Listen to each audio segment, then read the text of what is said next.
તો મુન્દ્રામાં 37 લાખના હેરોઇન સાથે આરોપી ઝડપાઈ ગયો છે। મોખા પ્રાગપર રોડ પાસેથી હેરોઇનનો જથ્થો ઝડપી પાડવામાં આવ્યો છે। પોર્ટના પાર્કિંગમાંથી ટ્રેલર કન્ટેનરમાં આ હેરોઇન મળી આવ્યું છે। એસઓજી પશ્ચિમ કચ્છ ભુજની ટીમે કાર્યવાહી કરી। ટ્રેલર કન્ટેનરમાંથી 185 ગ્રામ હેરોઇન ઝડપાયું છે। આ હેરોઇનની કિંમત અંદાજે 37 લાખ રૂપિયા હોવાનું પણ સામે આવી રહ્યું છે। પંજાબના 30 વર્ષીય કારજસિંઘ માનિસની ધરપકડ કરવામાં આવી છે અને આરોપી પાસેથી 1.59 લાખ રૂપિયાની રોકડ મળી આવી છે। 2 મોબાઈલ અને ડિજિટલ વજન કાંટો પણ કબજે કરવામાં આવ્યો છે।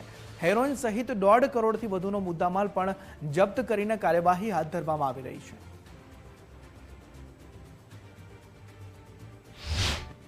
બાતમી મળેલી કે પંજાબથી એક ટ્રક એમાં જે ચાલક છે કારજસિંહ કુલબીરસિંહ માનિસ એ માદક પદાર્થનો જથ્થો લઈને અહીંયા આવવાનો છે અને મુન્દ્રા ખાતે કોઈને સપ્લાય કરવાનો છે એવી બાતમી આધારે તેઓએ એસઓજીની ટીમ સાથે વોચ ગોઠવેલી અને એમાં આ બાતમીવાળી જે ટ્રક છે ટ્રેલર છે PBV 8266 નામની જે ટ્રક છે એ કન્ટેનર એ મળી આવેલું અને એમાં ચેક કરતા ડ્રાઈવર જે બેસે છે એની કેબિનમાંથી હેરોઇન મળી આવેલું હતું અને 185 ગ્રામ હેરોઇન હતું જેની કિંમત 37 લાખની થાય છે।